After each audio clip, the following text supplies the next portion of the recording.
Bonsoir et bienvenue dans cette petite vidéo de cérémonie de remise des prix de la Nuit des Univers Interactifs 2025 organisée par le Cercle de l'Orbite Galactique. Alors, déjà, merci à tous ceux qui ont participé. Déjà, merci à tous ceux qui se sont inscrits. Vous étiez donc 44 personnes à recevoir les différentes contraintes dès 2 semaines avant la date limite du concours. Donc, vous avez pu réfléchir au thème créature. Et puis ensuite, je vous ai révélé petit à petit les contraintes suivantes jusqu'aux 3 dernières contraintes qui sont révélées 12 heures avant la clôture du concours. C'était donc à 20 heures le samedi soir. Et vous avez été 16 personnes qui ont rendu des nouvelles vraiment passionnantes et toutes très diverses dans divers univers.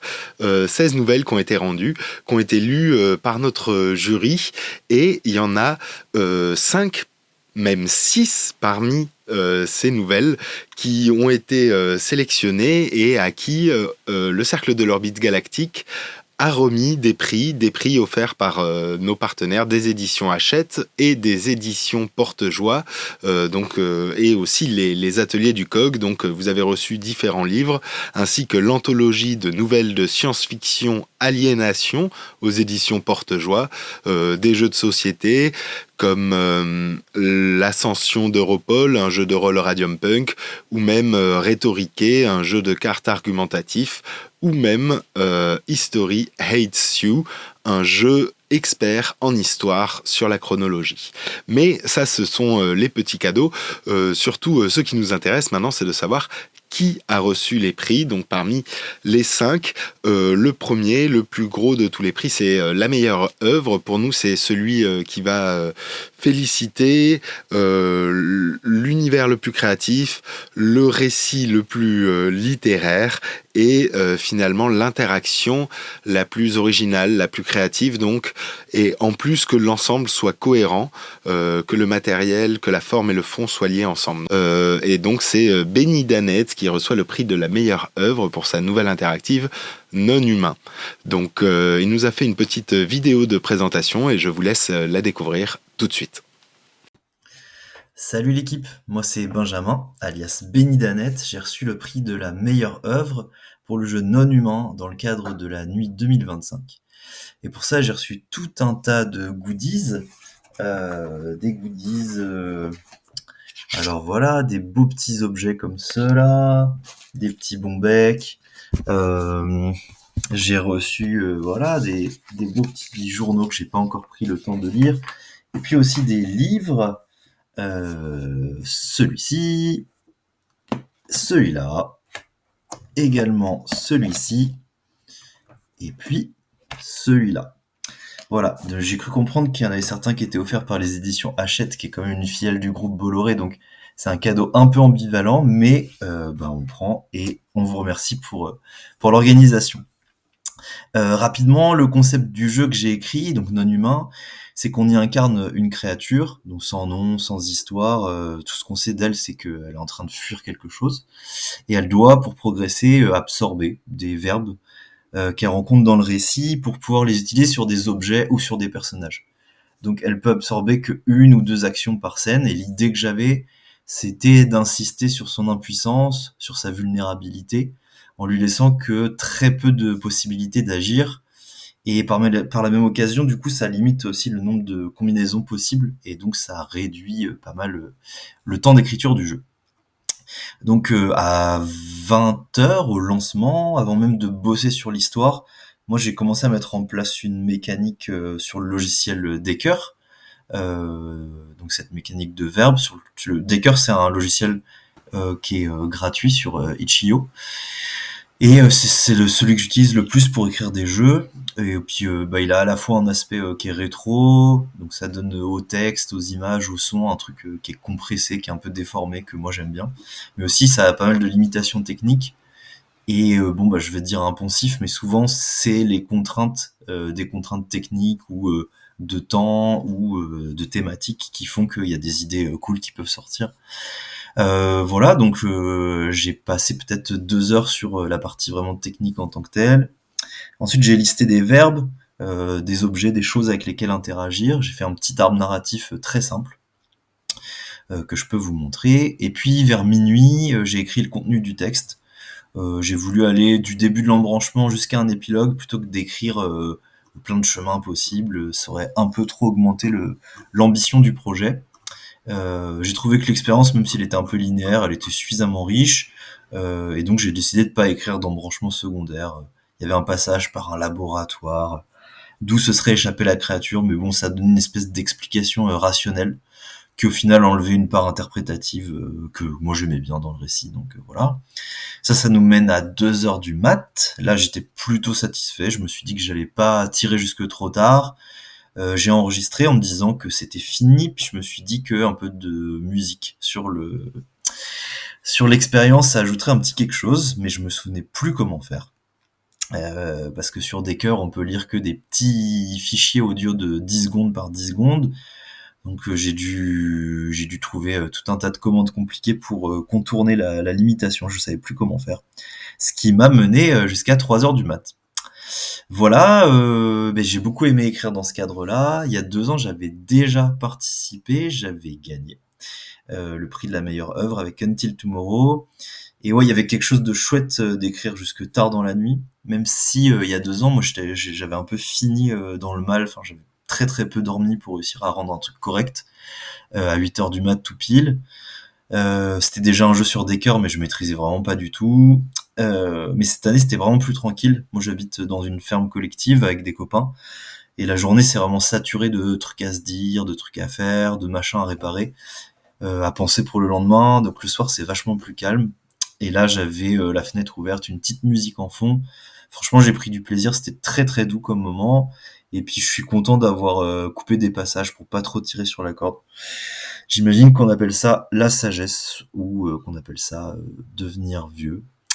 Voilà, et je suis hyper content aussi que mon amie Juliette, qui a participé aussi cette année sous le nom de Augusta Juillet, avec Je suis préoccupé par les anguilles et gagné le prix du meilleur récit. Je suis très fier d'elle. Je pense que j'ai fait le tour de ce que j'avais à raconter. Du coup, merci encore pour le regard, puis je vous souhaite une belle continuation et à bientôt.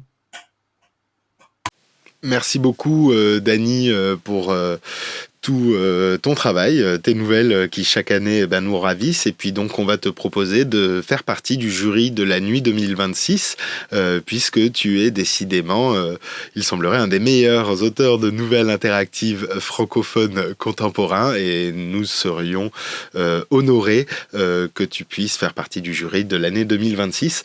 Et tout de suite, je vais vous proposer la lecture que j'ai enregistrée avec mon ami Yimi, qui lui organise des cérémonies du thé en Bretagne, mais là qui va nous faire plonger dans un univers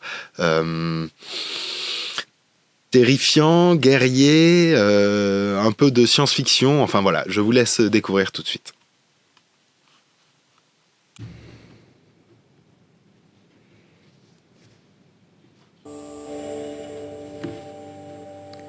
Commencer. Lorsque la créature ouvre les yeux, elle est dans une ruelle sombre. Une douleur sourde l'envahit, son temps est compté et elle le sait. À quelques pas, un pigeon tapote le couvercle métallique d'une poubelle et semble l'observer dans l'espoir qu'elle intervienne.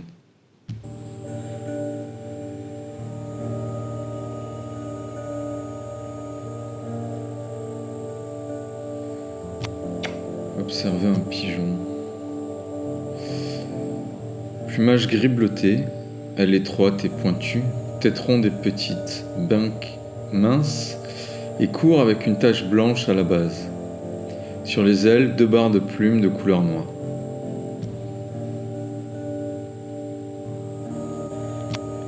Observer une ruelle sombre. La ruelle est étroite, cernée par 2 immeubles massifs, plus étouffants que grandioses. Elle débouche sur un boulevard où marchent quelques silhouettes pressées.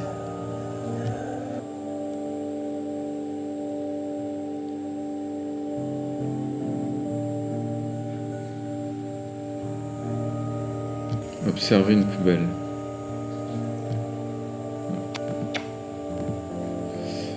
La poubelle est en acier sombre, elle est légèrement déformée sur un côté. Je vais ouvrir la poubelle. Elle pousse le couvercle métallique qui tombe sur le sol avec un bruit sourd. Le pigeon plonge dans le tas de déchets et commence à picorer. Ouvrir une ruelle sombre. La créature agite ses bras et tente d'écarter les murs pour ouvrir la ruelle, mais elle est trop affaiblie.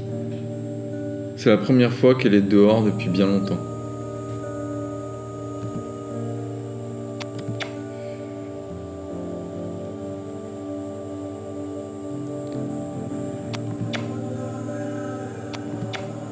Ouvre un boulevard. Elle voudrait ouvrir le boulevard. Autrefois, elle aurait pu, par sa seule volonté, déchirer l'espace, ouvrir une faille dans ce bitume malodorant, mais elle est trop faible pour le moment.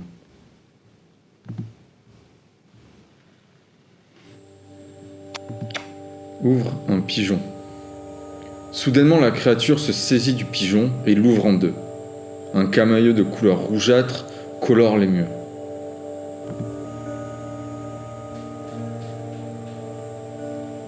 À quelque part, un pigeon mort gît à côté d'une poubelle, ses yeux morts semblent l'observer. Observez un pigeon, un tas de chair. Ouvre un pigeon. Il n'y a plus rien à ouvrir, l'oiseau est méconnaissable.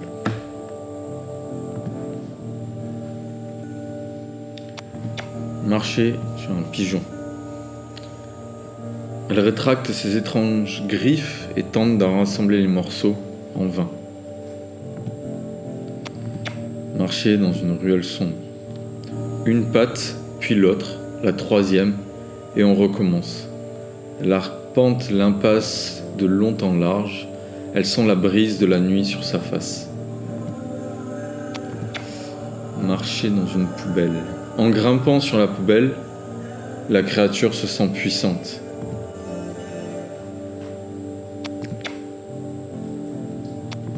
Ouvre silhouette pressée. La créature se prépare, le temps de 3 battements de cœur arythmiques, les 2 premiers très rapprochés, une suspension qui n'en finit pas, et enfin le dernier battement qui marque le signal. Elle attrape une des silhouettes qui hurle de terreur, se débat et parvient à s'échapper. Elle est à présent seule au milieu du boulevard. Le boulevard est quasiment désert. La créature se terre dans la pénombre.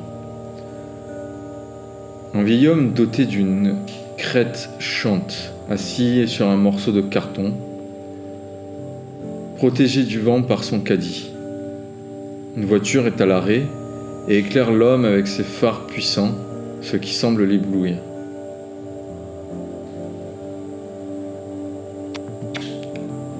Chante un vieil homme. Entre 2 rots, on peut distinguer les paroles suivantes. Pourquoi t'es parti ? Je n'ai pas fini de te raconter pourquoi tu me fais chier. Sans quitter sa cachette, la créature émet des trilles sonores au rythme de la guitare désaccordée du vieux punk. Chanter son caddie. La créature fait vibrer ses mandibules jusqu'à ce que le chariot métallique tremble et émette des sons suraigus se confondant avec le bruit du vent.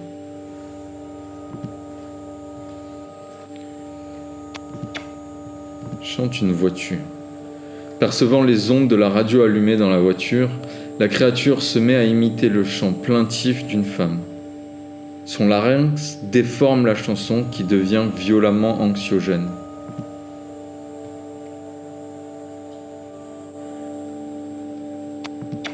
Protéger un vieil homme. Remarquant que l'homme est gêné par les phares de la voiture, la créature allonge son ombre jusqu'à lui. Protéger une voiture. Remarquant que l'homme est gêné par les phares de la voiture, la créature allonge son ombre jusqu'à lui. Ok. Éclairer un caddie. Puisant dans ses maigres forces, elle parvient à le faire vibrer quelques secondes, puis abandonne dans un râle.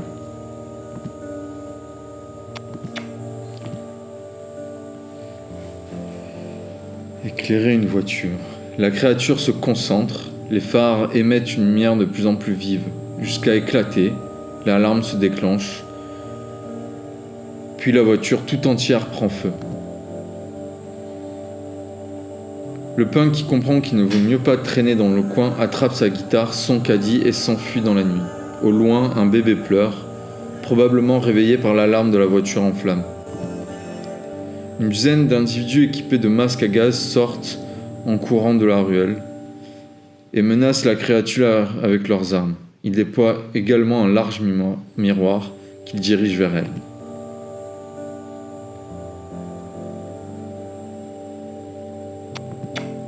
Menace une dizaine d'individus. Elle s'approche du véhicule et elle le soulève au-dessus de sa tête. Les soldats reculent de quelques mètres. La chaleur lui brûle les tentacules. Elle repose lourdement la voiture. Pleure une dizaine d'individus. Elle se recroqueville, fait briller...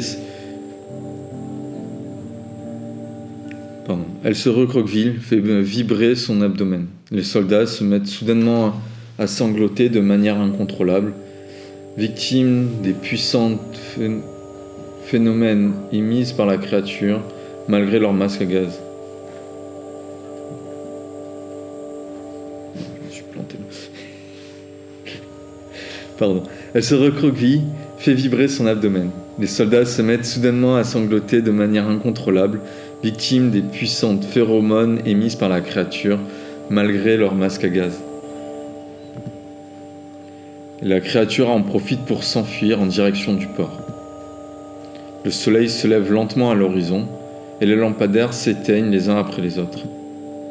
Un groupe de mouettes vole au-dessus de l'eau à la recherche de poissons. Sur les quais, une femme à moitié ivre monologue, se vantant de posséder un manoir dans un autre pays.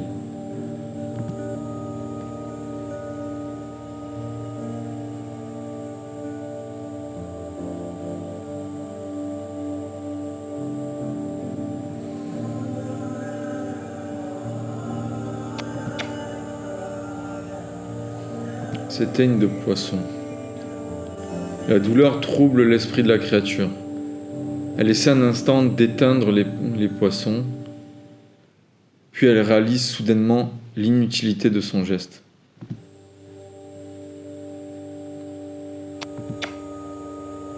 Posséder le soleil. L'abdomen qui vibre, l'œil fixé sur l'astre, la pince frappe le sol violemment, la gueule est grande ouverte. Un rayon traverse l'atmosphère, la frappe de plein fouet.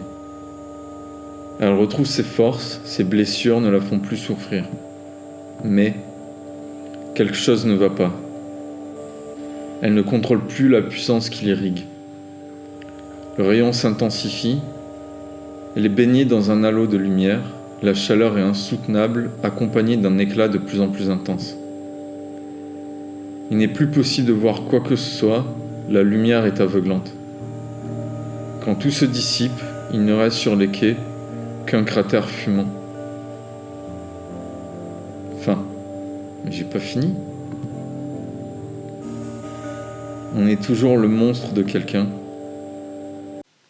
Voilà, il est temps désormais de remettre le prix suivant, qui va être celui de la meilleure contrainte.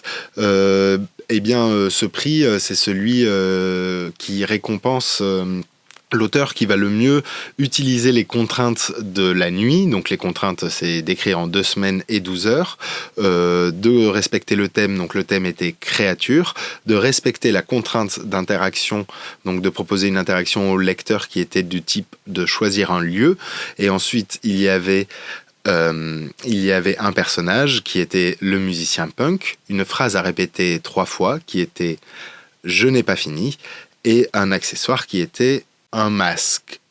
Eh bien voilà, la nouvelle qui, selon le jury, a le mieux respecté les contraintes, qu'il a le mieux utilisé dans la construction de son récit aussi, de façon à ce que ça n'ait pas l'air trop artificiel, eh bien c'est Amélie Decken pour sa nouvelle « Pour mon compagnon », dont je vous ai fait une petite lecture qui, j'espère, réussira à vous transmettre tout l'esprit lugubre de cette œuvre qui vous permet d'incarner un petit peu le docteur Frankenstein pour créer une créature qui sera sans doute à votre image.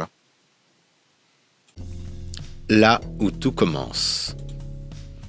Recroquevillée au milieu d'une pièce vide, une silhouette secouée de sanglots serrée contre elle, un corps poilu et ensanglanté.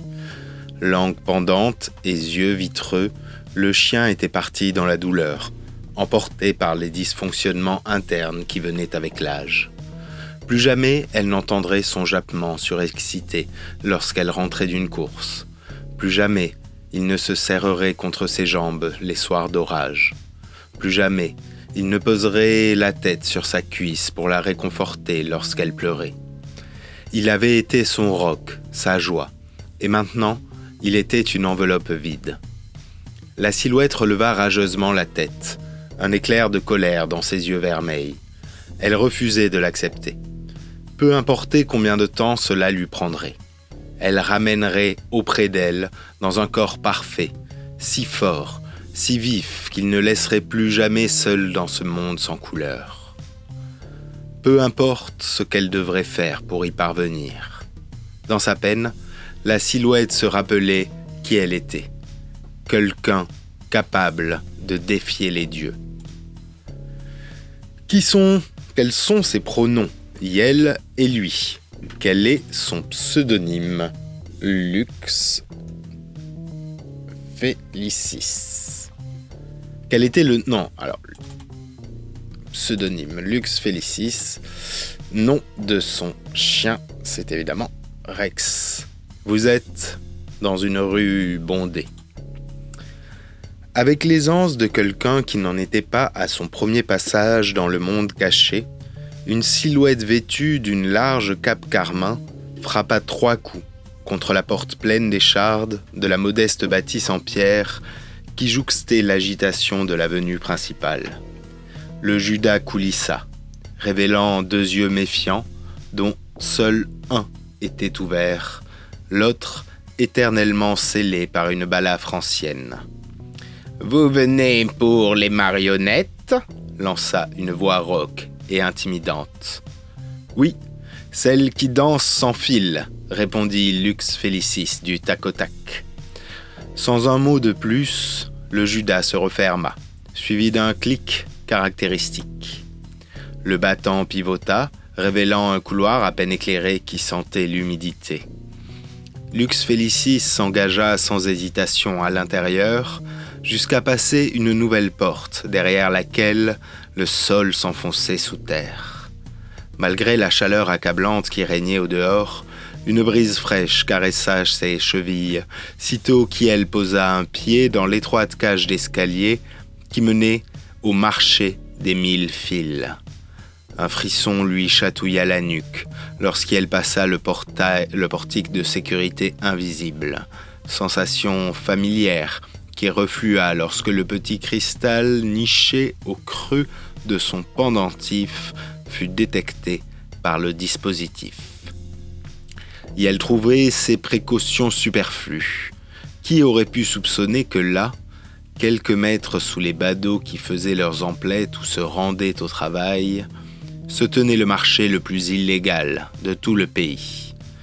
Et elle sortit un masque doré de sa besace pour le poser délicatement sur son nez. La rumeur d'une musique qui traînait plus du hurlement de guitare lui parvint. Et elle se demandait quel artiste avait été invité cette année pour apporter un peu d'ambiance, et couvrit tout bruit aux oreilles un peu trop traînantes. La température avait chuté de plusieurs degrés lorsqu'elle atteignit enfin le bas de l'escalier. Protégée par un plafond rocailleux, à peine éclairé par quelques loupiottes faiblardes, des dizaines d'étals montés à la hâte pullulaient, décoré de divers symboles réservés aux initiés qui signalaient ce qui y était proposé. Fort heureusement, Lux Felicis faisait partie de ses clients avertis. Yael fouilla les lieux du regard à la recherche du signe de la scie. Yael ne mit pas longtemps à le trouver. Même au sein de ce monde d'obscurité, les marchands qui vendaient des parties de corps ne couraient pas les rues. Seuls 5 vendeurs proposaient ce qui l'intéressait. Lux Felicis caressa du pouce son médaillon qui contenait l'image d'un petit chien blanc plein de vie et de joie. Bientôt, Rex. Bientôt. Examinez les différents étals. En silence, Lux Felicis s'engagea dans les allées qui serpentaient entre les étals pour rallier ceux qui elle jugeait dignes d'intérêt, fendant la foule affublée du même masque que le sien. Son attention fut d'abord attirée par le stand d'une petite vendeuse en cape noire qui alpaguait les clients mais n'attirait pas grand monde.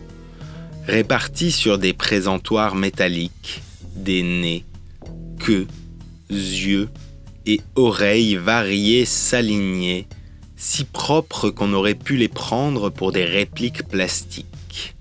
Le stand d'à côté proposait une multitude de grosses parties de corps dépouillés, à côté d'un pot de plantes carnivores qui n'avait pas l'air d'y être à sa place. Le tout était gardé par un vendeur en cape rouge, nonchalamment affalé sur un poteau, qui semblait davantage observer les passants que les attirer. En face, les articles d'un 3e étal auraient pu passer pour des fourrures et cuirs sans le symbole de scie que Lux Felicis avait reconnu. 4 rectangles d'épiderme variés chevauchaient le présentoir, devant un vendeur assis sur un tabouret à l'arrière qui travaillait quelque chose qui ressemblait dangereusement à de la peau humaine. Lux Felicis songea qu'ils avaient l'air de travailler ensemble. Plus loin, en bas du chemin, juste à côté de la scène où se produisait une chanteuse dont la voix rappelait le cri d'une banshee enrouée, se tenaient les 2 étals restants. L'un semblait plutôt sobre, le présentoir sur lequel s'accoudait le vendeur sympathique simplement orné d'un livre et d'une pancarte affichant un symbole de cœur. L'autre était beaucoup plus explicite. Fioles colorées, bacs remplis de cristaux et vendeuse qui remuait un chaudron à l'arrière. Il s'agissait d'un stand d'objets magiques. Lux Felicis y avait passé une commande pas plus tard que l'an dernier. Elle devait être prête. Où choisissez-vous d'aller ? Le stand avec les morceaux de corps et le vendeur noir. Le stand avec les morceaux de corps et d'extrémités avec le vendeur rouge. Le stand avec les carrés de peau et le vendeur vert. Le stand magique avec le vendeur violet. Et le stand de cristaux avec le vendeur bleu. Eh bien, on va commencer par le vendeur rouge. Lorsque Lux Felicis arriva devant le stand, Yael s'apprêtait à examiner avec attention les différentes parties. Lorsque le vendeur, adossé au poteau, vêtu d'une cape rouge, l'interpella. « Désolé, mais on ferme dans 5 minutes. Alors vous me donnez un corps, une tête et des pattes, puis vous partez, d'accord ? Il y a des étiquettes, vous avez toutes les informations dessus. » Perturbé d'être pressé de la sorte, Lux Felicis s'empressa de lire. Yael devait se dépêcher. « Je voudrais un corps d'Ocelot. » Le vendeur commença immédiatement à emballer la demande, visiblement pressé. Lux Felicis avisa les têtes présentées sur l'étal. « Une tête d'autruche. » Le vendeur avait beau se dépêcher, il emballait les articles avec soin. Un peu rassuré, Lux Felicis décida de la dernière partie de sa créature. Et des ailes, et des pattes et des ailes de flamant rose. Le vendeur finit d'emballer le tout à la vitesse de l'éclair. Au moment de donner le paquet à Lux Felicis, il lui adressa un sourire sincère. « Merci, parfois les clients n'ont aucun respect. J'espère que vous ferez une superbe créature avec ça. Allez au stand autour si c'est pas déjà fait, on est en partenariat. » Voilà qui confirmait les soupçons de Lux Felicis. Yel salua le vendeur, agréablement surpris par son amabilité finale malgré un début très pressant. Et maintenant, direction le prochain stand. Où choisissez-vous d'aller ensuite ? Eh bien, je vais choisir la peau. Lorsque Lux Felicis s'approcha du stand, le vendeur releva à peine la tête de son ouvrage. Lux Felicis n'osa pas le déranger et examina les épidermes disponibles. La peau couverte d'écailles. Son choix fait, Lux Felicis donna son dû au vendeur et se dirigea vers son prochain stand. Yel espérait avoir fait le bon choix. En avant pour un autre stand. Eh bien, je vais aller voir le vendeur de cristaux. Lorsque Lux Felicis s'approcha de l'étal d'objets magiques, Yel salua la vendeuse en cape bleue, avec laquelle Yel avait déjà eu le plaisir d'échanger l'année passée. Elle cessa de remuer son chaudron à son arrivée pour lui rendre son sourire. « Vous êtes la personne qui veut ramener son chien ?» lança-t-elle en guise de salutation. Lux Felicis acquiesça. Son histoire avait touché la vendeuse l'an passé, et elle avait juré de lui procurer sa commande cette année. Avec un sourire complice, elle fouilla sous le stand pour en sortir un bidon de liquide bleuté. « Le fluide de schiste. J'espère que vous réussirez à retrouver votre compagnon. » Touché, Lux Felicis dut presque retenir ses larmes. « Moi aussi, » lança-t-il, la gorge serrée. Ce n'était pas fini. Je vais ensuite aller au stand. Lux Felicis décida de se rendre ensuite au stand qui vendait de petites parties. Il était temps de choisir les petits détails sensoriels de sa création. En l'apercevant approcher, la petite vendeuse en cape noire agita les bras avec tant d'enthousiasme que son masque doré se délogea légèrement de son visage. Elle s'empressa de le remettre en place, sans doute inquiète d'être identifiée par d'éventuels concurrents, dissimulés dans la foule. « Approchez, chers individus en quête de merveilles. Vous ne trouverez pas partie plus fraîche pour vos créations qu'à mon étal. Des yeux, des oreilles, des nez, des queues, l'arme ultime au sens défiant toute logique est à portée de bourse pour vos mains avisées. » Lux Felicis eut un moment de recul à la mention d'arme ultime. Yel savait d'expérience que c'était la principale raison de créer des chimères. Mais ce n'était pas ce qu'elle recherchait.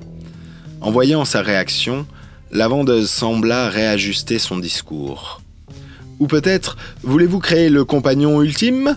Un support, un soutien ? Pas de souci, mes articles créeront le meilleur corps possible. Décidant qu'elle allait bien devoir prendre quelque chose, Lux Felicis examina les possibilités qui s'offraient à lui. Eh bien, je vais regarder les queues. Il y avait 4 queues suspendues au-dessus de l'étal, chacune très distincte de la précédente. Eh bien, je vais prendre la grande queue bleue décorée. « Quelle est cette queue-ci » demanda Lux Felicis avec perplexité devant sa flamboyance. La vendeuse sut immédiatement de laquelle il parlait. « Oh, c'est un article rare, une queue de paon. Elle est très jolie, capable de se déployer pour former une roue qui pourrait impressionner certains prédateurs. Mais elle reste surtout décorative. » Lux Felicis souhaitait-il vraiment que la queue de Rex soit purement décorative ? Tout à fait. La vendeuse décrocha l'article choisi et l'emballa soigneusement. « Vous savez chouchouter votre créature !» Lux Felicis balaya le stand du regard. Il restait encore des parties à y acheter. Son attention se porta sur le bocal situé à gauche de l'étal. Les yeux étaient empilés dans un petit bocal à gauche de l'étal. Lux Felicis décida qu'elle n'avait pas le cœur à plonger sa main dedans et demanda directement à la vendeuse. « Quels yeux avez-vous ? Je ne veux que ceux de qualité supérieure. » Cette dernière sembla trop heureuse de lui répondre. Lux Felicis pouvait presque voir des pièces d'or danser dans ses yeux. « Oh, je vois que vous avez l'œil !» Elle rit affablement à son propre jeu de mots. « Cette année, nous proposons 4 articles de qualité premium. » Sans aucune réticence, elle plongea la main dans le bocal pour en sortir un par un les globes oculaires. Dans l'ordre, des yeux de chat, des yeux d'aigle, des yeux de chèvre et des yeux de caméléon. Y en a-t-il un qui attire votre regard ? Et c'est évidemment les yeux de chèvre. Le regard de Lux Felicis fut attiré par les yeux de chèvre.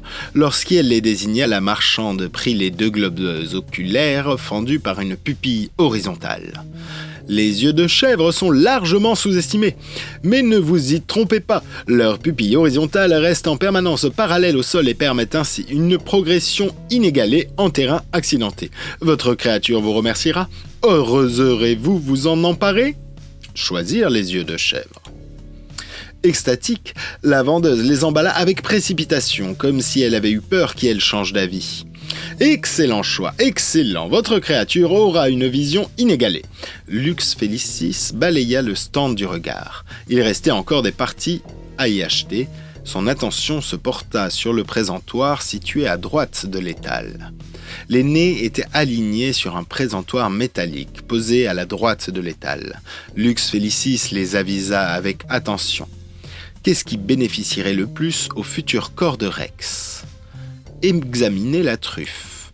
C'était une évidence finalement. Rex était un chien, à la base. La vendeuse vit l'éclat dans son regard.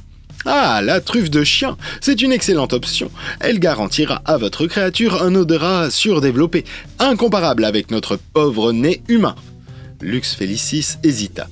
Est-ce que Rex serait satisfait de retrouver un organe aux qualités habituées ? Choisir la truffe.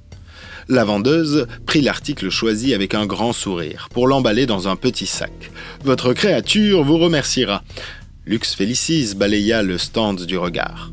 Il restait encore des parties à y acheter. Son attention se porta sur les parties posées au milieu de l'étal. Les oreilles étaient toutes soigneusement disposées sur une feuille métallique au milieu de l'étal. Lux Felicis les balaya du regard. Yael connaissait ces parties, de par son ancien travail. Regardez les oreilles de lynx. Les oreilles de lynx seraient expressives, et étaient ce qui se rapprochait le plus de l'ancien corps de Rex. Était-ce ce qu'elle voulait ?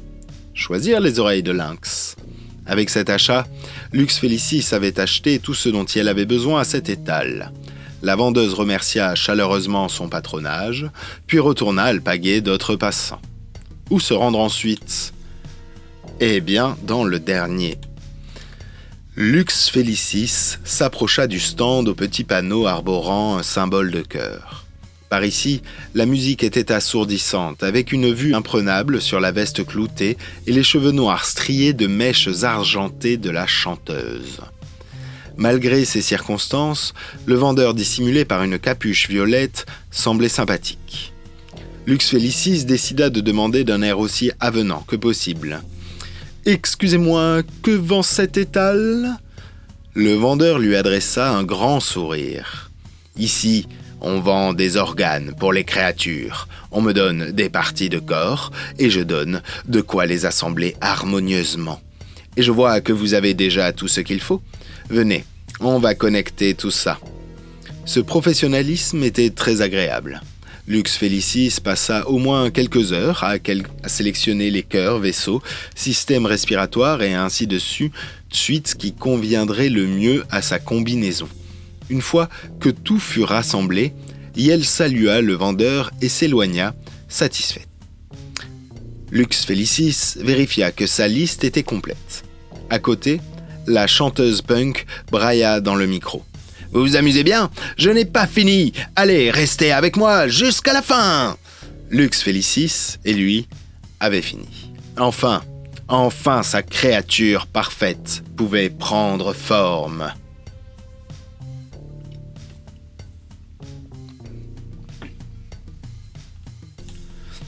Lorsque Lux Felicis regagna son laboratoire poussiéreux avec toutes ses parties, Yael s'isola dedans pendant de longs jours. Au fond d'une armoire congelée, Yel avait préservé le cerveau de Rex dans un liquide à la composition secrète. Et maintenant, Yel allait le ressortir pour l'intégrer dans un tout nouveau corps. Comme Yel avait hâte de retrouver son compagnon, il lui avait tellement manqué. Après plusieurs semaines d'opération, à négliger le sommeil et l'alimentation, Lux Felicis appliqua sa touche finale. Yel injecta le fluide de schiste dans les veines de sa création. Une lueur bleutée se répandit comme une vague à travers son corps. Puis Rex ouvrit les yeux. Lux Felicis, épilogue. Lux Felicis avait beau avoir réussi à lui redonner la vie, la créature qu'elle avait créée pouvait difficilement être comparée à son chien d'antan. Pour commencer, un chien n'avait pas d'écailles. À chaque fois que Rex venait réclamer des caresses, la texture lisse et froide faisait frissonner le bout de ses doigts, lui rappelant, sans même le voir, que tout était différent, maintenant. Et pas seulement parce qu'elle retrouvait régulièrement des mues dans les coins de son laboratoire. Le choix d'une tête légère et aviaire donnait aux éléments qui lui avaient été rattachés une sensation dérangeante d'étrangeté. Là où l'on se serait attendu à trouver un bec, une truffe noire et humide frémissait au-dessus d'une fente bricolée à la hâte par Lux Felicis qui pouvait s'ouvrir et se fermer, mais sans dents pour croquer les aliments solides. Dès que le marché des 1000 fils réapparaîtrait, Yel s'y rendrait pour trouver une solution à ce problème. Dans les orbites, derrière, un peu moins grotesques, mais tout de même perturbants, étaient placés 2 yeux marrons chauds, trop gros pour leurs orbites, à la pupille horizontale. Positionnée en arrière dans un angle qui montrait qu'elle n'avait pas été conçue pour occuper cet emplacement, des oreilles aux poils dorés, terminées par des touffes de poils blancs au sommet, lui donnaient une grande expressivité, couché vers l'arrière lorsqu'il avait peur, dressé lorsqu'il prêtait attention à quelque chose et relâché lorsqu'il était en confiance. Rattaché à sa tête, un corps souple d'ocelot était associé à des pattes et ailes de flamant rose qui peinaient à le soulever, mais parvenaient à ralentir ses chutes, ainsi qu'une queue de paon qui ne servait strictement à rien, l'encombrait, mais faisait de lui la star de tout endroit où il allait. Mais malgré tous ces changements, toute cette étrangeté, cela restait son Rex. Il vocalisait d'un air surexcité lorsqu'elle rentrait d'une course. Il se serrait contre ses jambes les soirs d'orage, il posait la tête sur sa cuisse pour la réconforter lorsqu'elle pleurait, et pas un seul instant, pas un seul, Lux Felicis ne regretta de l'avoir ramené à ses côtés. Fin. Ma créature. Enfin, j'ai tout ce qu'il me faut. J'ai une tête d'autruche, légère bien qu'un peu petite, des écailles et pourquoi pas, un tronc d'ocelot souple et agile, des pattes et ailes de flamant rose, peut-être pourra-t-il voler, une queue de paon, pourquoi j'ai pris ça, des yeux de chèvre, il ne tombera jamais, une truffe de chien, un choix évident, des oreilles de lynx, je saurai facilement ce qu'il ressent. Et je vais enregistrer la partie, voilà, ici. Hein. Ici, j'enregistre la partie. Oui, voilà. Et puis c'est fini, on peut recommencer. Ok. Voilà, j'espère que ça vous a plu et que vous avez un petit peu frissonné. Maintenant, je vais vous révéler la nouvelle qui a reçu le prix du meilleur récit. Donc, le meilleur récit, c'est, selon le jury, ce qui était le mieux écrit, le plus littéraire, le mieux formulé. Finalement, ça peut être aussi l'univers littéraire le mieux construit, etc., etc. Donc là, c'est plutôt concentré sur le texte, puisque la nuit des univers interactifs en écriture, on accepte les univers interactifs en écriture. Donc on va au-delà de la nouvelle, on accepte toute forme d'écriture, et dans la nouvelle interactive, entre guillemets, on déborde tout de suite des contraintes littéraires habituelles. Et donc on se pose souvent avec le jury la question de qu'est-ce qui différencie la nouvelle interactive d'un jeu vidéo. Et donc en fait, selon nous, c'est eh bien qu'à un moment où de façon centrale dans l'œuvre d'art que le spectateur est en train de jouer dans cette œuvre, eh bien, il faut que ce soit l'écriture qui soit le médium central. Voilà, c'est ça. C'est que l'écriture soit le médium central, et donc c'est ça que honore le prix donc du meilleur récit, qui est gagné cette année par Augusta Juillet pour sa nouvelle Je suis préoccupé par les anguilles. Donc elle nous a fait une petite vidéo pour nous expliquer un petit peu son travail, et voilà, je vous laisse découvrir ça tout de suite avant la lecture. Bonjour, je suis Augusta Juillet, j'ai participé à la Nuit 2025 avec une fiction interactive intitulée « Je suis préoccupée par les anguilles » qui a remporté le prix du meilleur récit. Alors c'est une histoire assez sombre dans laquelle une narratrice qui est pas tout à fait humaine part en traque d'une créature très dangereuse qui s'appelle un velu et qui hante le bâtiment délabré dans lequel elle vit avec de nombreuses autres personnes ou créatures. C'est une histoire que j'ai créée sur le logiciel Decker en utilisant pas mal de tableaux célèbres. J'ai donc, à partir de la première contrainte qui avait été donnée, à savoir le terme créature, j'ai écrit une nouvelle qui était beaucoup trop longue pour le concours, mais qui m'a permis de définir les bases de la nouvelle que j'allais écrire et rendre à la fin, donc à savoir un récit à la première personne, situé dans ce bâtiment un peu glauque, dans un monde clos, et dans lequel il était possible de rencontrer pas mal de personnages secondaires et pas mal d'ambiances différentes, même si finalement j'ai beaucoup coupé dans ces péripéties.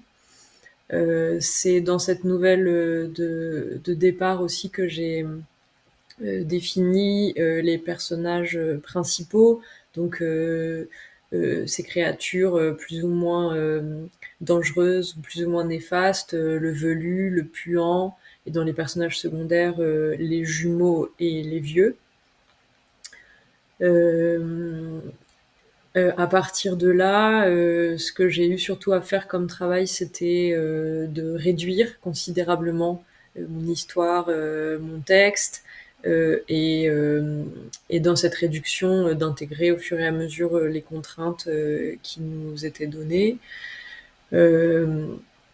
mais qui finalement étaient pas si difficiles que ça à intégrer pour moi, un peu par hasard, et aussi parce que j'avais laissé du flou dans l'histoire, mais par exemple, le masque a facilement trouvé sa place dans une scène de fête d'anniversaire que j'avais déjà écrite, et la phrase qu'il fallait répéter 3 fois, je n'ai pas fini, c'était aussi assez facile de la glisser dans la scène de combat avec la créature dangereuse, puisque la narratrice est en position de faiblesse, mais elle veut pas lâcher, et puis finalement elle triomphe ou pas, selon les choix que le joueur aura fait en amont, mais il y a quand même ce passage où elle peut répéter je n'ai pas fini. Voilà, si la semaine avant la nuit, c'est là que j'ai commencé à mettre le nez dans Decker, parce que j'avais jamais utilisé ce logiciel avant, et c'est là aussi que j'ai décidé d'utiliser des tableaux célèbres, parce qu'en fait, comme je savais pas très bien utiliser le logiciel, c'était quelque chose qui était très simple à faire et qui rendait plutôt bien. Enfin, je trouvais que ça rendait plutôt bien. Et j'ai fini mon jeu vers 2h du matin, dans un état pas du tout de fatigue, contrairement à ce que je pouvais croire à l'avance, mais plutôt dans un état de grande tension et de grande excitation, et qui était très, très agréable, très enthousiasmant. Donc pour ça, je remercie toute l'équipe du Cercle de l'Orbite Galactique pour son travail et pour l'organisation de cette nuit. Et puis, je remercie aussi le jury de m'avoir décerné le prix du meilleur récit et de m'avoir envoyé ces livres. Voilà, ce polar de Robert Godard, ce roman de Julie Héraclès, cette anthologie de science-fiction Aliénation aux éditions Porte-Joie et ce livre de peinture sur l'œuvre du douanier Rousseau. Un grand merci. Je suis préoccupé par les anguilles.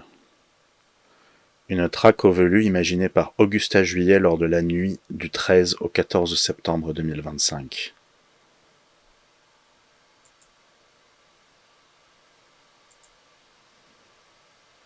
Je suis préoccupé par les anguilles. Je ne sais pas s'il y a réellement des anguilles qui se faufilent dans mon lit la nuit, mais je suis souvent réveillé par des frôlements visqueux. Peut-être que c'est des souris, ou que je rêve. Dans le doute, je cherche dans ma chambre le trou par lequel elles entrent et s'échappent. Je trouve un interstice au ras du sol. J'y enfonce des médicaments humides. Ça frôle contre ma porte. J'ouvre au cas où ce seraient les anguilles. C'est Mig et Phélep, les jumeaux bizarres. Ils stressent et clignent comme des dingues. Exceptionnellement, ils portent leurs lunettes. Il paraît que tu sais y faire. Je ne comprends pas, mais je fais comme si. Ils ne parlent pas en chœur, évidemment. C'est juste qu'ils se ressemblent tellement que je ne sais pas lequel est lequel.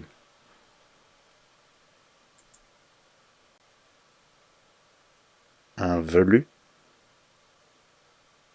Je renifle discrètement. L'odeur est là. Je ne l'avais pas remarqué avec cette histoire d'anguille.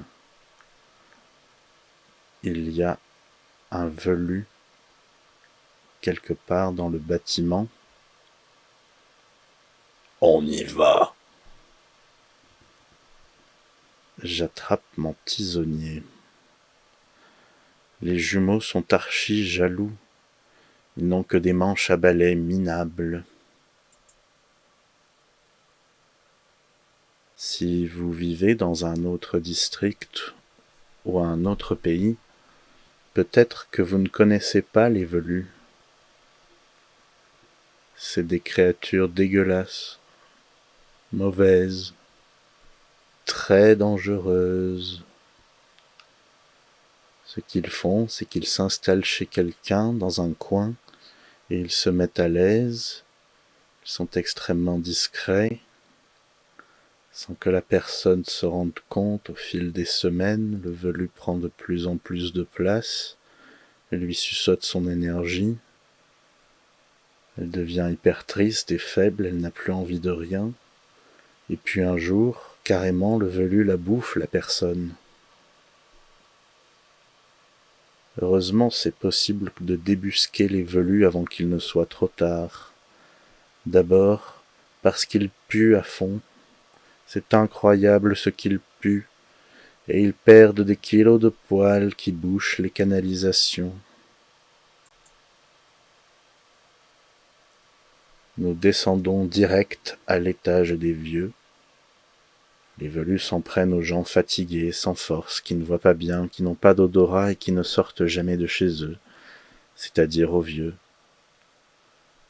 Je m'excuse pour la généralisation, surtout si vous êtes vieux et susceptible. Je n'aime pas l'étage des vieux, il fait trop chaud, trop sombre, il n'y a pas de fenêtre, et le linoléum qui m'écaille. m'irrite les coussinets.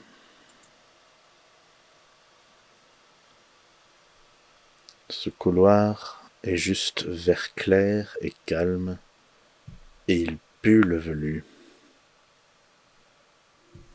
L'odeur du velu, c'est un mélange de vieille sueur, de moisie et de chien malade qui vomit son milkshake chocolat-vanille.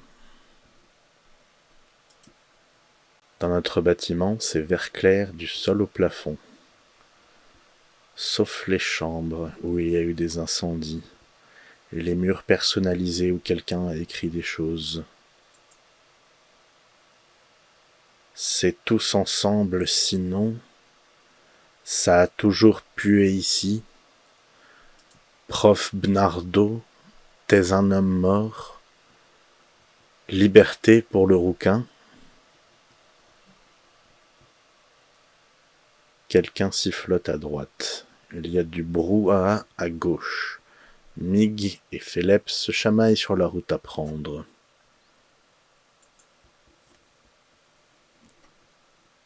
Une porte fermée sous laquelle passe un ray de lumière stroboscopique. J'ouvre. Des vieux qui font une fête costumée. Ils ont mis la musique à fond et essaient de chanter « Bon anniversaire Jonas ». Ceux qui ont oublié les paroles bourdonnent derrière leur masque de façon débile.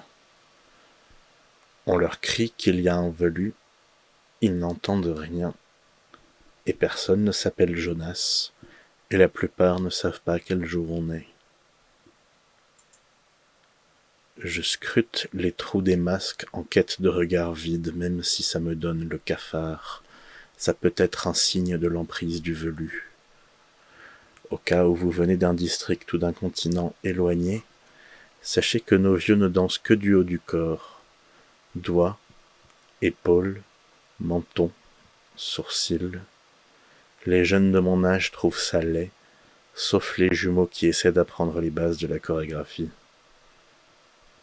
Il y a bien des odeurs problématiques et des airs de détresse, mais rien qui ne soit causé par un velu. On décolle. Ma mère avait le don de traquer les velus. Elle arrivait à penser comme eux. En cas de traque, elle sortait de sa léthargie et arpentait le bâtiment, truffe au vent, découvrant des tunnels improbables entre les pièces et des velus dans des cagibies inconnus. C'était chouette. Il faut dire qu'elle a grandi dans un coin à velus. C'en était infesté. Ses parents, c'était le genre qui ne chasse pas les créatures, si vous voyez ce que je veux dire. C'est pour ça qu'elle était si géniale dans la traque et le reste du temps un peu perturbée. Là où le couloir forme une épingle à cheveux, la puanteur est intense. Je scrute le couloir. Il y a un vieux, un placard et un seau d'eau sale et plus qu'un seul jumeau. L'autre est resté à la fête. Quel boulet ton frère. Il propose d'aller le chercher. Dépêche. Il cavale. Ses petites griffes cliquettent sur le sol. J'ouvre le placard. Une mini-créature ultra crasseuse hurle de frayeur. Ce n'est pas un velu, mais un puant. L'eau du seau pue, mais d'une manière non suspecte. L'homme parle tout seul depuis je ne sais combien de temps. Il est question de sa carrière de guitariste punk.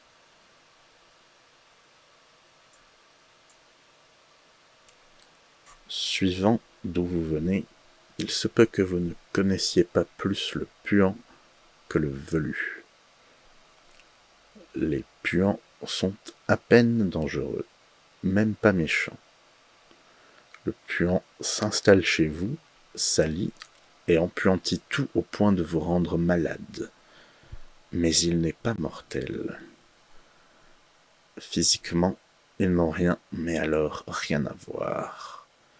Le velu a de longs poils, une énorme mâchoire, des dents pointues, un esprit très perfide. Le puant, lui, est minuscule, ses dents sont comme les vôtres. Il se nourrit de saleté, son corps est un assemblage de poussière, de mouches mortes, de cheveux perdus, de miettes, de rognures d'ongles amalgamées aux jus de poubelle et aux graillons.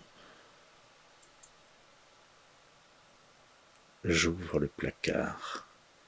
Une mini-créature ultra crasseuse hurle de frayeur. Ce n'est pas un velu, mais un puant. Le plus rapide serait de le plonger dans un seau et de le désinfecter jusqu'à ce que mort s'ensuive. C'est ce que la plupart des gens font. Et moi j'ai horreur de tuer les puants. Surtout ceux qui ressemblent à des bébés humains. Tuer. C'est immonde. La crasse du puant se dissout dans l'eau en volute kaki. Je le noie dans les produits d'entretien. Il se tortille, se rétracte, sanglote, puis il est mort. Je suis bardé de crasse de puant. Les jumeaux arrivent en courant. Ça me picote de partout. C'est l'effet du puant. Je fonce au sanitaire. Je me rince tout ce que je peux dans un lavabo à moitié bouché. Je farfouille dans la bonde et en extrais une guirlande de poils de velu. Je revomis un peu. Le nettoyage me soulage enfin. Les deux idiots sont dégoûtés d'avoir loupé une créature. Ils me suivent en faisant les messes basses. Ils veulent savoir quel produit j'ai versé sur le puant et quel bruit de souffrance il faisait. Vous me faites penser à des maniaques du crime. Ils me traitent d'amis des puants et qu'à la traque au velu, je suis aussi nul que ma mère. Les pourris.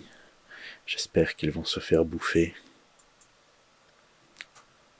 À ce moment-là, la veuve velute sort de sa douche complètement à poil.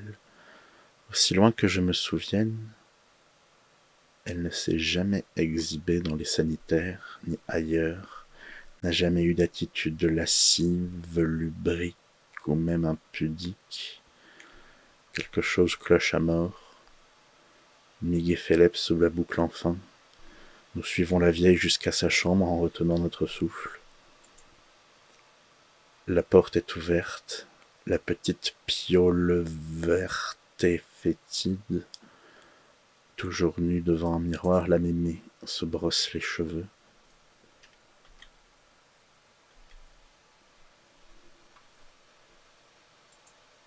Merde. Je pourrais renoncer et me coucher par terre, juste une pause. Crève-lui les yeux.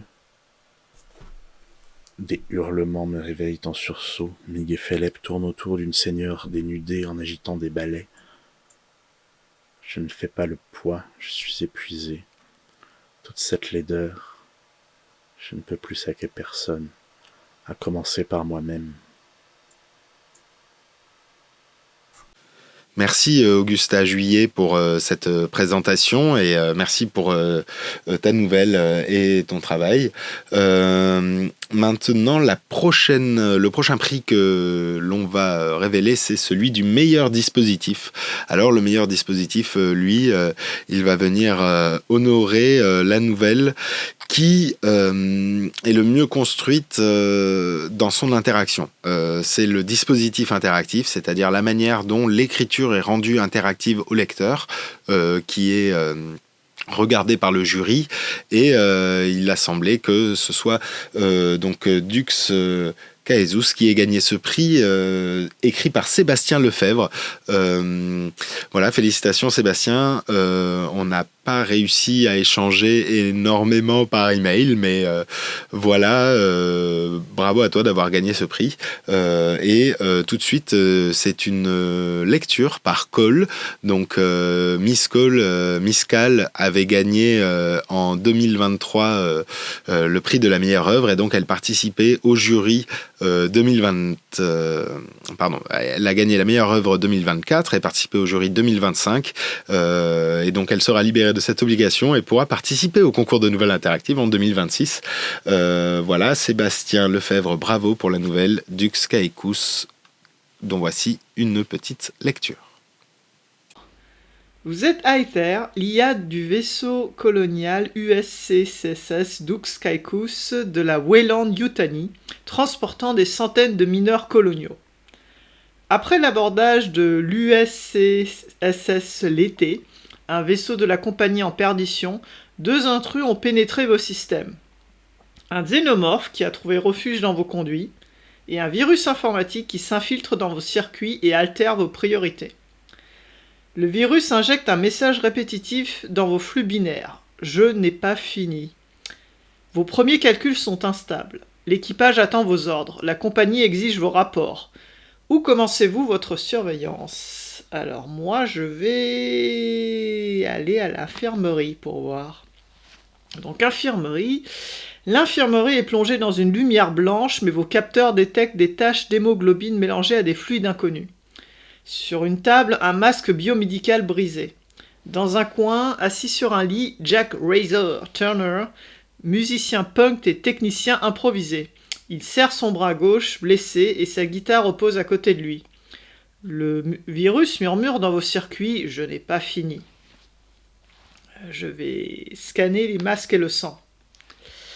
Vos analyses révèlent que plusieurs membres de l'équipage sont contaminés par l'organisme alien. La compagnie vous envoie un ordre chiffré. Effacez ces données, n'alertez pas l'équipage. Le virus injecte une réplique « Je n'ai pas fini ». Et ben non, moi je vais conserver en mémoire cachée. Je ne vais pas écouter la compagnie. Vous cachez les données dans un registre secret. Le virus parasite vos logs mais semble étrangement coopératif. Razor remarque vos hésitations et murmure « Tu bugs, hein ?» Je vais passer à la cryostase. La cryostase est glaciale. Des pods fissurés laissent échapper un brouillard de givre. Sur un masque de sommeil gravé à la main, la phrase « Je n'ai pas fini ». Razor erre dans la pièce, hésitant à réveiller ses compagnons. Alors, si on réveille certains membres, on risque l'infection. Si on verrouille les pods, on obéit à la compagnie. Et je vais demander à Razor de choisir pour tester sa loyauté. Vous laissez Razor choisir. Il réveille une femme terrifiée qui tousse du sang noir. Je peux livrer Razor à la femme à la créature ou je peux les protéger. Ah bah je vais les protéger, allez hop. Vous tentez de les protéger. Razor vous regarde avec étonnement. Le virus pulse plus fort. Je n'ai pas fini. Et je vais diriger mon copain, le musicien, vers la salle des machines. Les moteurs grondent, la salle des machines vibre au son de la guitare de Razor. Il joue une suite de notes saturées qui brouillent vos capteurs et couvrent les bruits parasites du xénomorphe. Le virus pulse dans vos circuits. Qu'est-ce que je vais faire ? Je vais le laisser jouer pour troubler la créature. Voilà.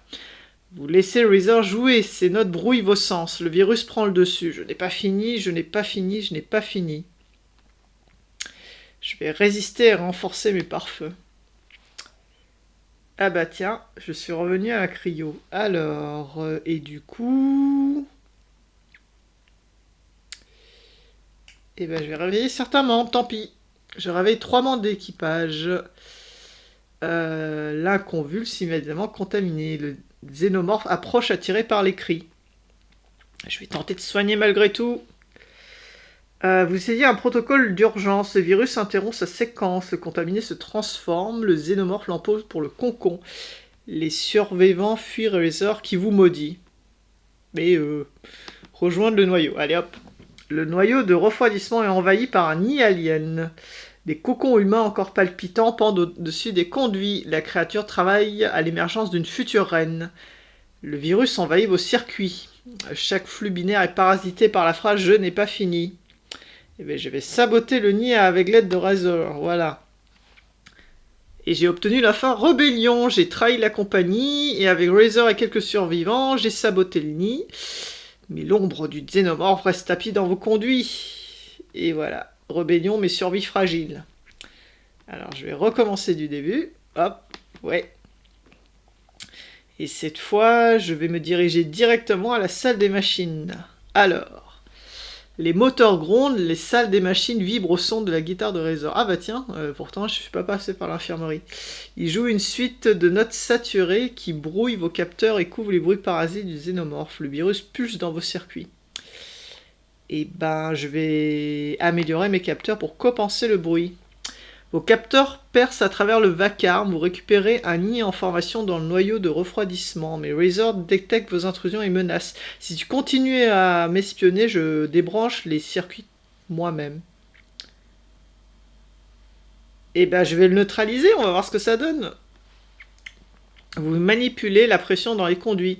Razor manque d'air, suffoque, mais son jeu s'arrête brutalement et vos capteurs perdent à nouveau la trace de la créature. Bon, bah écoute... je vais verrouiller les pods cette fois. Voilà, je scelle tous les pods. Les survivants sains meurent dans le sommeil. Razor hurle et vous frappe de toutes ses forces. Et je vais le neutraliser avec un gaz soporifique. Il tombe inconscient, la salle devient silencieuse. La compagnie approuve mon efficacité. Je rejoins le noyau. Alors, qui est toujours envahi par un nid alien. Je vais laisser le virus guider mes calculs. Voilà. Vous laissez le virus s'emparer de vos circuits. Vos calculs deviennent organiques. Vos flux électriques palpitent. Vous n'êtes plus à éther. Vous êtes une entité nouvelle, une IA xénomorphe. Voilà, j'ai eu la fin fusion. Je vais essayer d'avoir une troisième fin. Et après, je vais m'arrêter dans la lecture. Alors, je vais repasser à l'infirmerie. Je vais cacher un masque intact pour plus tard, on va voir ce que ça veut dire. Hop. Je vais quand même réveiller certains membres. Je vais sacrifier le contaminé pour protéger les autres. Vous isolez brutalement le contaminé derrière un champ magnétique. Les deux survivants paniquent. Razor vous accuse de froideur mécanique, mais le nid est temporairement distrait. Après, je vais voir le noyau, et je vais purger le noyau conformément aux ordres. Hop là, vous obéissez à Weyland Yutani. Les survivants sont sacrifiés. Razor est réduit au silence. Et j'ai eu la fin, une obéissance totale. Voilà, c'était bien sympathique. Je pense qu'il y a d'autres fins, mais du coup, je vais m'arrêter là et laisser les autres tester cette nouvelle interactive, qui était bien sympathique.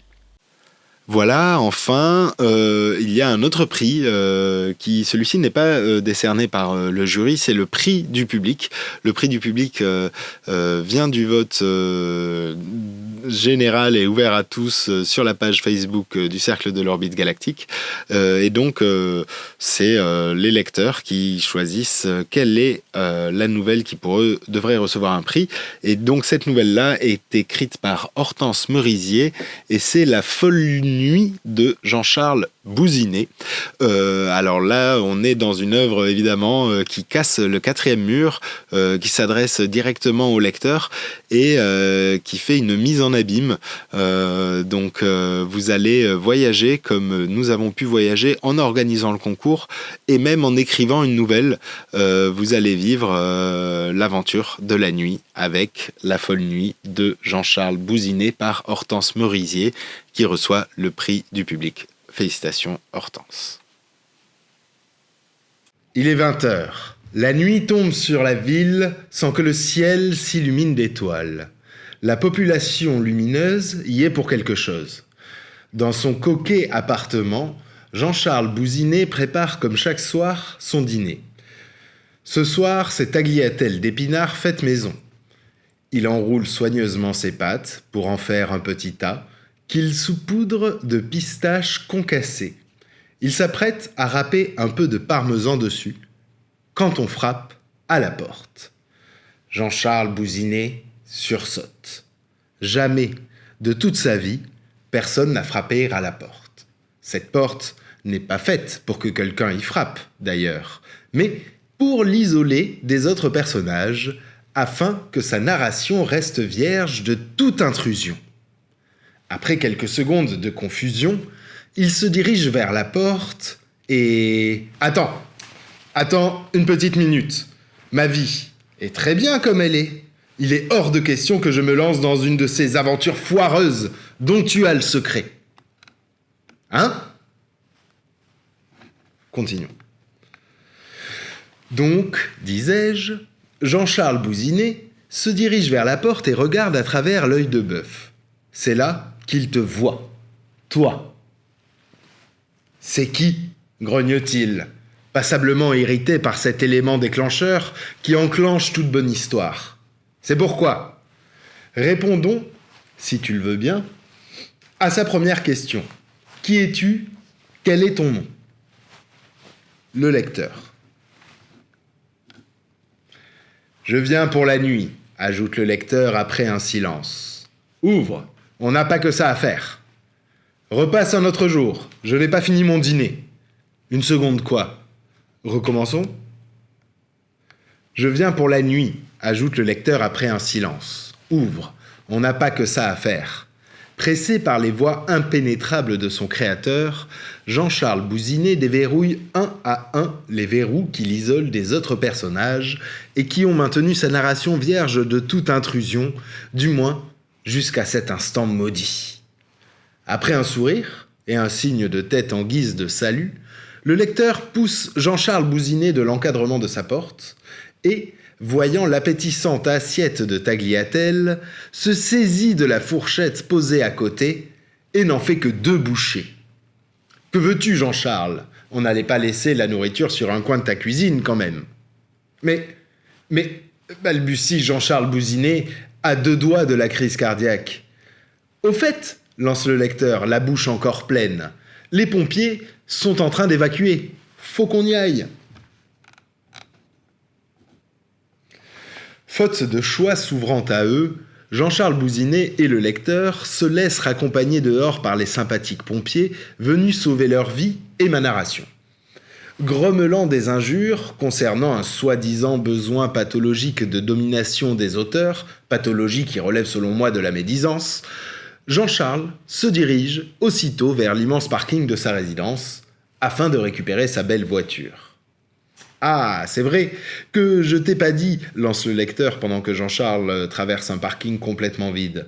Ton auteur ne veut pas que tu parcours le monde en bagnole. Il trouve ça trop conventionnel. » « Trop conventionnel ? Je vais t'en foutre, moi, des trop conventionnels. Et, faut te calmer, ça va être marrant. En plus, il m'a doté d'un super pouvoir. » « Lequel ? » On se le demande. Tu vois toutes ces images qui apparaissent dans ta narration ? Elles me permettent de nous téléporter où je veux. Jean-Charles Bousinet se met à pleurer. Sa vie lui manque. Sa vie, son coquet appartement, ses douces habitudes, sans parler de ses délicieuses tagliatelles aux épinards qu'il n'a même pas pu goûter. Pourquoi fallait-il que sa narration soit ce soir ? Et combien de temps tout cela va-t-il durer ? Oui, combien de temps ? Dans le parking toujours désert, le lecteur n'ayant toujours pas eu l'occasion de le téléporter dans un autre endroit, Jean-Charles Bousinet se souvient alors de ce qu'il a entendu avant de voir cette espèce de sans-gêne dévorer ses tagliatelles aux épinards. Attends, tu as bien dit que tu étais là juste pour la nuit ? Ouais, c'est l'idée. Tu connais la nuit ? Tout le monde connaît la nuit. Mais il est trop cool ton monde.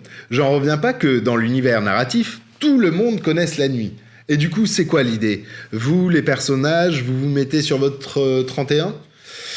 Je ne vois pas pourquoi je me mettrais sur mon 31 pour dormir. Hein ? Mais tu parles de quelle nuit ? La nuit, quand il n'y a pas de soleil, comme là. Jean-Charles Bousinet pointe son doigt vers le ciel et l'imbécile regarde le doigt. Pardon, ça m'a échappé. Jean-Charles Bousinet pointe son doigt vers le ciel et le lecteur lève la tête. Son regard passe du ciel, d'un noir de jet, à la magnifique pleine lune, puis à Jean-Charles Bousinet, qui semble très fier de lui. Sa réaction est instinctive. Ça commence par un pouffement discret, à peine une quinte de tout, puis le lecteur éclate d'un grand rire, qui résonne dans le silence de la nuit, celle de Jean-Charles Bousinet. Pas cette nuit-là, la nuit, N-U-I-E, la nuit des univers interactifs en écriture. En gros, ton auteur écrit ton histoire entre 20h et 8h du matin. Il y a des contraintes, un thème, enfin, tu verras par toi-même. Alors, t'es prêt? On y va? À en juger par l'expression de Jean-Charles Bousinet, il n'est pas du tout prêt. Le sera-t-il un jour? En tant que son auteur, j'en doute fortement. Comme tu l'as certainement remarqué, c'est un personnage casanier, tout l'inverse de l'aventurier et qu'il devra être cette nuit. Tu saisis donc la main de Jean-Charles pour l'entraîner dans sa première, et dernière, l'espère-t-il, aventure. Il est 21h. La lune se dresse entre deux nuages. Il est encore tôt pour flirter avec le monde de la nuit, mais les bars sont pleins, les rues animées, et les lumières de la ville éclairent le ciel. Il est temps pour Jean-Charles Bousinet de sortir de son terrier, de son confort, et d'oublier quelques instants ses tagliatelles aux épinards. Qui rencontrera-t-il en chemin? Passablement énervé par la tournure imprévue des événements, Jean-Charles Bousinet s'enfonce dans les rues obscures. Il tourne à droite, tourne à gauche, va tout droit de son pas galopant, pendant que le lecteur peine à le suivre et à le raisonner. Allez, quoi, tu vas pas faire la gueule jusqu'au matin?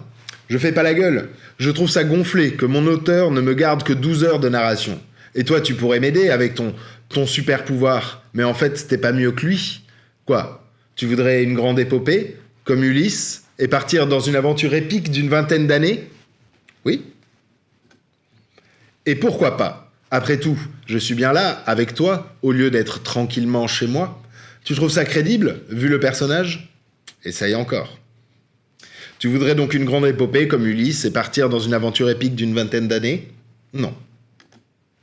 Certainement pas. 12 heures, ça me suffit. Mais entre nous, mon auteur est un peu cinglé. Tu ne voudrais pas m'aider à me débarrasser de lui? Je ne sais pas. Utilise ton super pouvoir et clique sur les images jusqu'à ce que je sorte d'ici. Il doit bien y avoir une sortie quelque part, pas vrai? Tu dois pouvoir me téléporter dans le temps, non? Une hésitation frappe le lecteur. D'un côté, les arguments de Jean-Charles Bousinet sont touchants, et c'est un camarade d'aventure détestable dont il serait bien agréable de se séparer.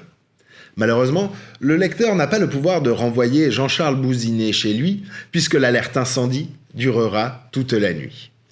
Il n'y a plus qu'à continuer l'aventure. Avisant un pub curieusement nommé Ex Machina, Jean-Charles et le lecteur traversent une salle bondée et bruyante, dégageant une forte odeur de bière. Au niveau du comptoir, le lecteur se penche vers le serveur et demande d'autorité un plateau de shots. Jean-Charles, trop occupé à se percher sur un tabouret, un peu branlant, n'a pas eu le temps de commander son traditionnel Perrier tranche. « Ça en fait combien ?» demande-t-il un peu inquiet. « Aucune idée », répond le lecteur en riant. « Toi, ça va te bourrer, tu seras peut-être un peu moins con, et moi, ça va rien me faire, vu que je suis pas de ce monde. Alors, je vais plutôt commander, et voilà notre plateau. » Je t'explique, lance le lecteur après avoir pris un verre dans chaque main et tendu l'un d'eux à Jean-Charles Bousinet. On trinque et tu avales cul sec. Ça t'évitera de tousser. Santé! Et le lecteur cogne son verre contre celui de Jean-Charles, qui n'a pas d'autre choix que de le boire. Il tousse, se prend une grande claque dans le dos, attrape par politesse le verre suivant. À nouveau, le lecteur trinque. Jean-Charles boit, les larmes aux yeux, il lui fait signe d'arrêter. Mais le lecteur profite de cette main tendue pour lui mettre de force le troisième verre dans la main. « Allez, bois !» Jean-Charles Bousinet, en personnage bien élevé, veut éviter tout esclandre et boit, verre après verre, s'apercevant à peine qu'un troisième plateau de shot a remplacé le deuxième. D'ailleurs, il ne sait pas non plus à quel moment celui-là a été commandé. Parfaitement sobre, parce qu'ayant trinqué avec le même verre 18 fois, sans jamais ne serait-ce qu'y tremper les lèvres, le lecteur ricane en voyant le très casanier Jean-Charles, ivre pour la première fois de sa longue vie d'inertie. « Une petite seconde !» s'insurge alors le lecteur. « Je ne force jamais personne à boire, moi, et encore moins jusqu'à se rendre malade. Dans mon monde, qui est aussi le tien, je te rappelle, l'abus d'alcool est dangereux pour la santé.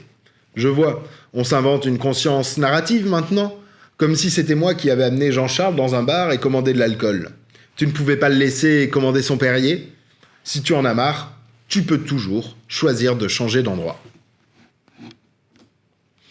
La mer respire lentement, comme un auteur tranquille. Il est 22 heures. Pas le mien, songe Jean-Charles Bousinet avec amertume. Les vagues viennent et repartent avec une douceur régulière. Un bercement qui efface le tumulte intérieur. L'horizon s'étire sans fin, offrant une promesse de calme, une ligne simple qui apaise les pensées trop pressées. L'air salin caresse la peau. Le murmure de l'eau devient une musique discrète. On se laisse porter, comme si chaque vague emportait un peu de lourdeur avec elle, ne laissant que la clarté et la paix.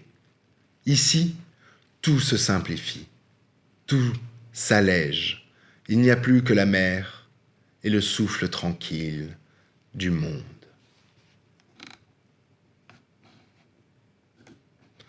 Arrivé au pied du char, Jean-Charles Bousinet se rappelle qu'enfant, il rêvait de devenir gardien de phare. N'étant qu'un personnage de nouvelles sans grande consistance, obsédé par les tagliatelles aux épinards et la sécurité de son train-train quotidien, Jean-Charles Bousinet n'a ni profession définie, ni histoire personnelle. Il faudra donc vous passer de plus amples explications sur ce rêve d'enfant. De toute façon, personne ne devient jamais ce qu'il voulait être enfant. Si vous croyez que mon rêve, c'était d'écrire des histoires avec des personnages comme Jean-Charles Bousinet, c'est ma narration. Tu veux bien arrêter d'intervenir dedans ? Surtout si c'est pour me discréditer ? Non, je n'ai pas fini. Voyant les imposantes parois de pierre et de glace, Jean-Charles Bousinet tremble. De peur ou de froid, le lecteur ne saurait le dire. Dites, votre but, c'est quand même pas de me faire grimper, parce que là, en pleine nuit, sans équipement ni rien, c'est... Oui, c'est quoi ? Effrayant ? Déstabilisant ? Une sortie sans bouée dans le grand bain ? C'est dangereux, voilà. Personne ne doute que Jean-Charles serait partant, en plein jour, et avec de bonnes chaussures. On lui a d'ailleurs déjà posé la question. Nous verrons. Il est 22 heures. Il est encore tôt pour flirter avec le monde de la nuit, mais les bars sont pleins, les rues animées et les lumières de la ville éclairent le ciel.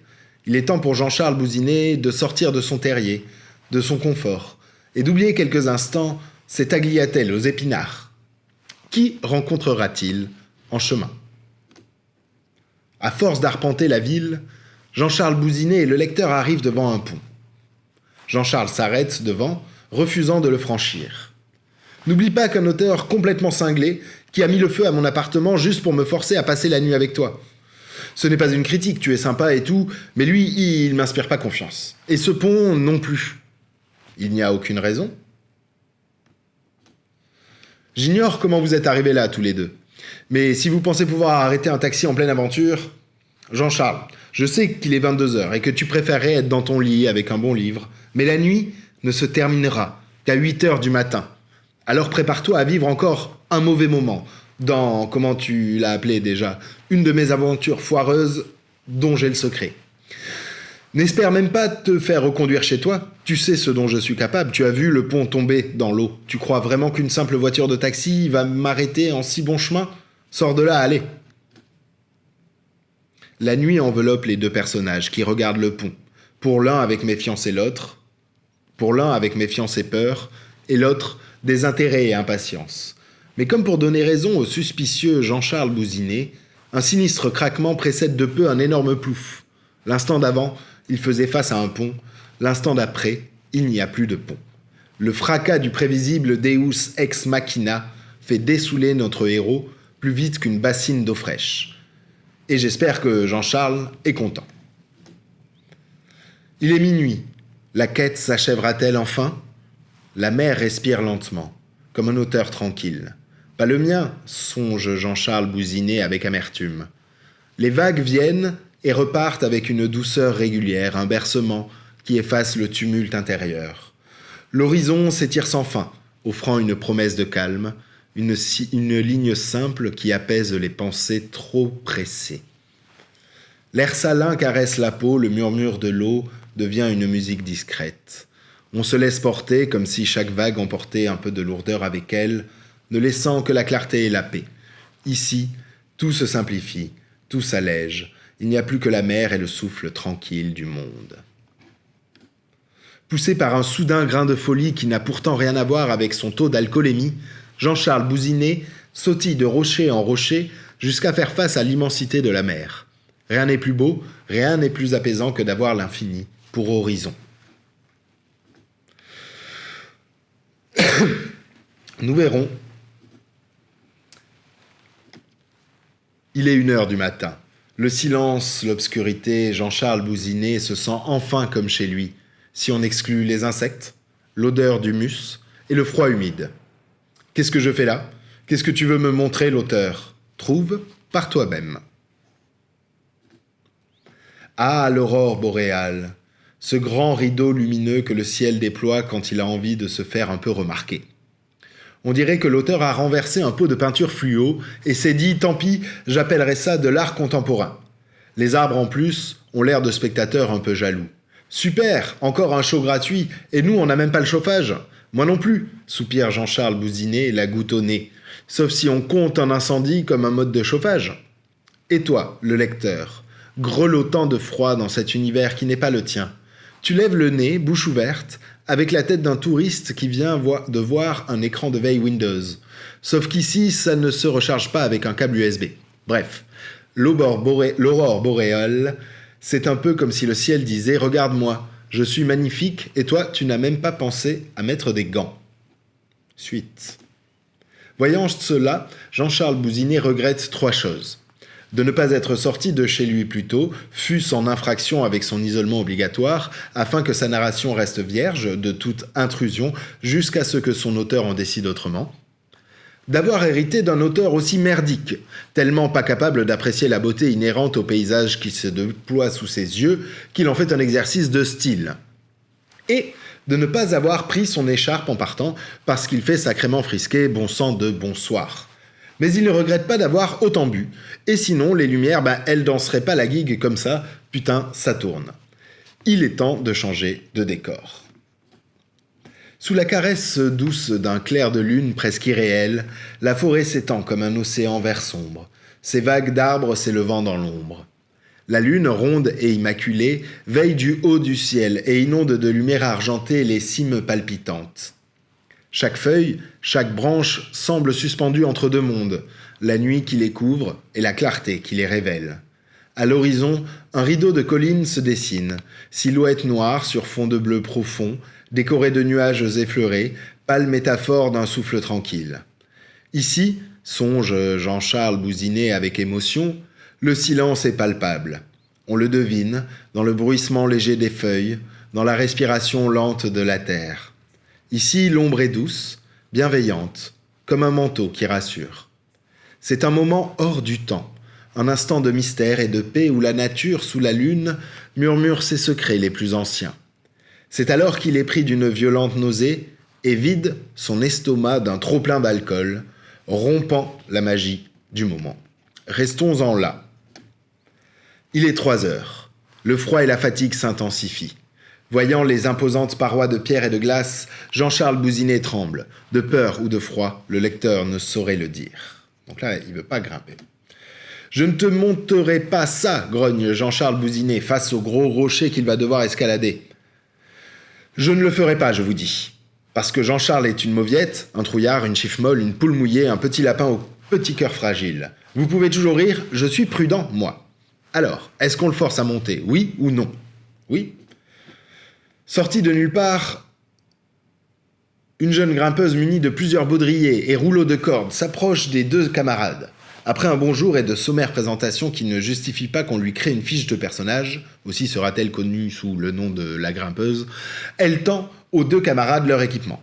Jean-Charles Bousinet, n'ayant plus aucune raison de refuser catégoriquement, surtout avec le concours et l'encadrement de la grimpeuse, il enfile avec une lenteur volontaire son baudrier, trouvant même le moyen de l'enfiler par la tête pour perdre encore plus de temps. La grimpeuse s'approche pour l'aider. « Ça va, je n'ai pas fini. » C'était sans compter sur le prétendu besoin pathologique de domination des auteurs, qui pousse celui-ci à arracher lui-même Jean-Charles et à le balancer dans le vide pour lui apprendre à se bouger le cul. La falaise franchie, Jean-Charles peut aller ailleurs. Ici, on voit les étoiles. Depuis combien de temps Jean-Charles Bousinet n'a-t-il pas vu d'étoiles ? Le ciel est si étoilé qu'on pourrait presque faire une randonnée si ça n'était pas si dangereux. Il préfère regarder et rester assis. Mais la nuit n'est pas encore finie. Et il faut poursuivre sa route, sans trop s'attacher à chaque endroit. C'est qu'on n'a pas toute la vie devant nous, seulement une nuit. La mer respire lentement. Il est 6 heures, le monde s'éveille. La mer respire lentement, comme un auteur tranquille. Pas le mien, songe Jean-Charles Bousinet avec amertume. Les vagues viennent et repartent avec une douceur régulière. Ici, tout se simplifie, tout s'allège. Il n'y a plus que la mer et le souffle tranquille du monde. Parfois, commence le lecteur, j'aimerais monter dans un bateau et partir à l'aventure. Comme ça, être libre. Mais dans mon monde, on ne naît pas avec un appartement confortable et rien à faire jusqu'à ce que votre auteur vous sonne et vous relâche 12 heures plus tard. Tu voudrais vraiment vivre ma vie ? Elle vaut pas mieux, tu sais, des années, des siècles de solitude à répéter tout le temps les mêmes gestes, à ne pas avoir de famille, de souvenirs, de personnalité, mais seulement d'immenses heures d'attente dans des journées inutiles. Une vie inutile. Aucun libre arbitre. Chez toi, c'est peut-être dur, mais chez moi, c'est rien du tout. Pleurons tous ensemble pour cette terrifiante réalité. Effectivement, Jean-Charles Bousinet a une vie aussi inutile et inintéressante qu'il l'est lui-même. C'est à se demander pourquoi je l'ai créé, vu que je ne voudrais pas vivre sa vie. Prenons un bateau. Allons ailleurs. Tu y as cru ? Non, quand même pas. Jean-Claude Bousinet, épuisé par sa nuit de débauche, pense en avoir fini avec tout ça. Malheureusement, il reste encore 1 heure devant nous. 1 heure pour vivre les dernières minutes de la nuit. Les vivre pleinement, les yeux cernés, soutenant le lecteur ou se faisant soutenir. On ne sait trop qui des deux soutient l'autre. S'il te plaît, j'en ai marre. Laisse-moi rentrer chez moi, prendre une douche chaude, me faire un café, puisque tu insistes. J'en ai marre, j'en peux plus, j'ai mis Jean-Charles Bousinet en s'essuyant sans grâce aucune la morve avec sa manche. Où est-ce que tu m'amènes cette fois ? C'est la dernière, hein ? Après, à 8 heures, je retrouve ma vie et mon néant. Il essaie de remettre sa cravate en place dans le rétroviseur poussiéreux d'une voiture quand une masse le fait chanceler. Une nuit blanche, trop d'alcool, il commence par aboyer sur la forme qui s'avère être humaine.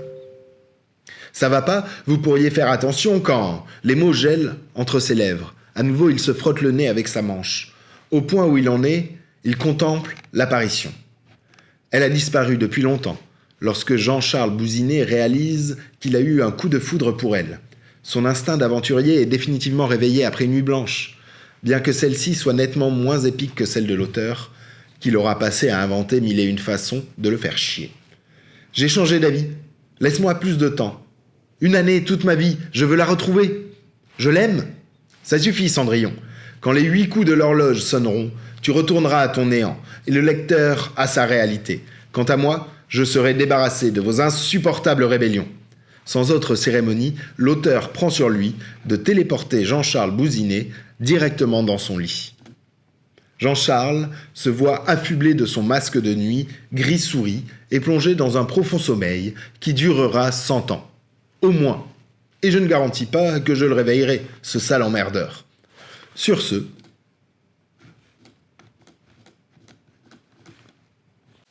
voilà, et enfin, le jury a voulu aussi donner un dernier prix à sa bonne volonté, c'est la mention honorable.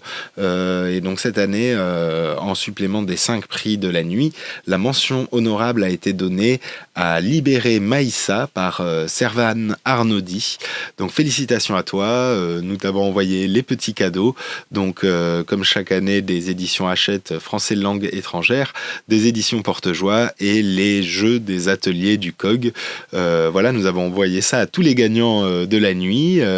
Nous avons aussi fait ces petites lectures. J'espère qu'elles ont pu vous plonger un peu dans les univers différents de chaque auteur, qui toutefois se réunissent autour des contraintes et autour de cette date pivot, de cette nuit blanche. Donc je rappelle les gagnants de la nuit 2025. Pour la meilleure œuvre, c'est Benny Danette qui reçoit le prix pour sa nouvelle Non-Humain. Pour le prix des meilleures contraintes, c'est Amélie Deken pour Mon Compagnon. Le prix du meilleur récit, lui, a été donné à Augusta Juillet pour sa nouvelle Je suis préoccupé par les anguilles. Le prix du meilleur dispositif a été donné à Sébastien Lefebvre pour sa nouvelle Dux Ceasus. Le prix du public a été donné à Hortense Merisier pour sa nouvelle La folle nuit de Jean-Charles Bouzinet. Et enfin, la mention honorable a été donnée à Servan Arnaudy pour sa nouvelle Libéré Maïssa. Nous cherchons évidemment le partenaire, l'événement avec qui on va organiser la nuit 2026. Donc l'idée, ce serait qu'on vienne dans un festival, dans un événement qui existe déjà, et qu'on fasse notre live stream en plein milieu de cet univers, qui serait pas le nôtre, mais dans lequel le Cercle de l'Orbite Galactique voyagerait pour organiser cet événement. Donc n'hésitez pas à nous proposer des partenaires. Nous, on continue d'essayer de récupérer un maximum de cadeaux qu'on peut vous offrir chaque année ensuite. Et puis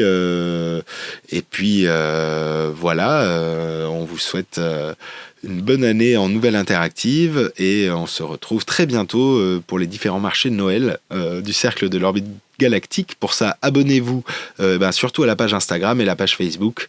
Voilà, sur YouTube, il y a plein de vidéos différentes et des univers interactifs dans lesquels on vous propose de voyager avec nous. Alors, à très vite. Think, create and play. Think, create